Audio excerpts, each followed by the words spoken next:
So what about Eva being created from the rib of Adam? So again, this is a belief which I find in some of the Muslims. Well, that is not mentioned in the Quran. In fact, you cannot find the name Eve or Hawa in the Quran.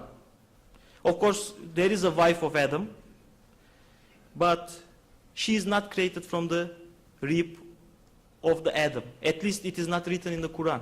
There is no mention of Hawa being created from the rib of the Adam.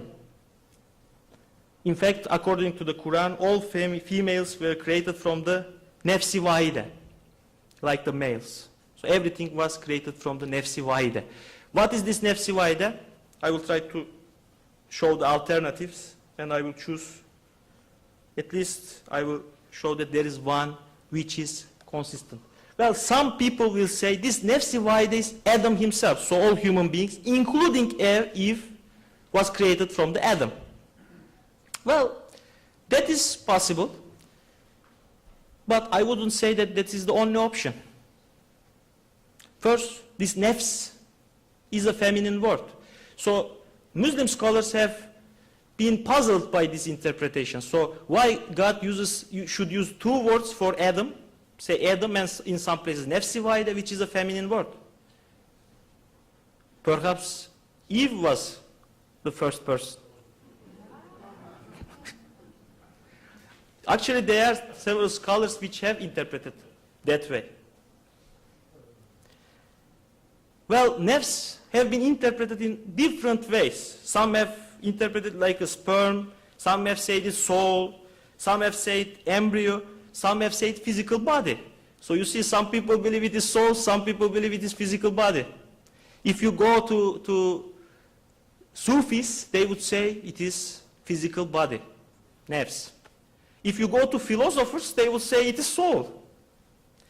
And there is one more interpretation, species.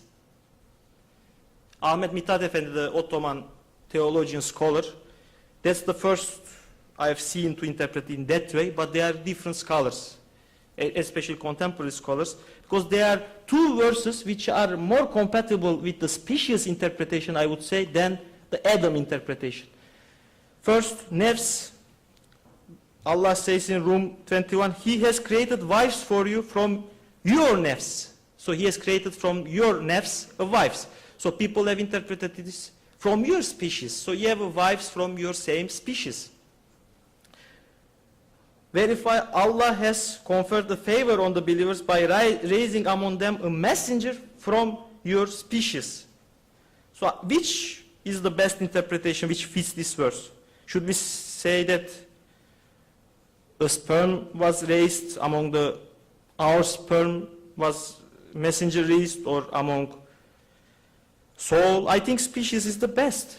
Because in the Quran, unbelievers ask the question, why you didn't send us an angel messenger? And God says, I send you from your same nafs, from your species. You are human beings, then your messenger will be a human being from your same species. Why send an angel? So this is the point of this verse. And I think nafs in this verse is properly should be translated as species. If we translate, then what follows is both females and males were created from the same species, and this is perfectly compatible with evolutionary belief.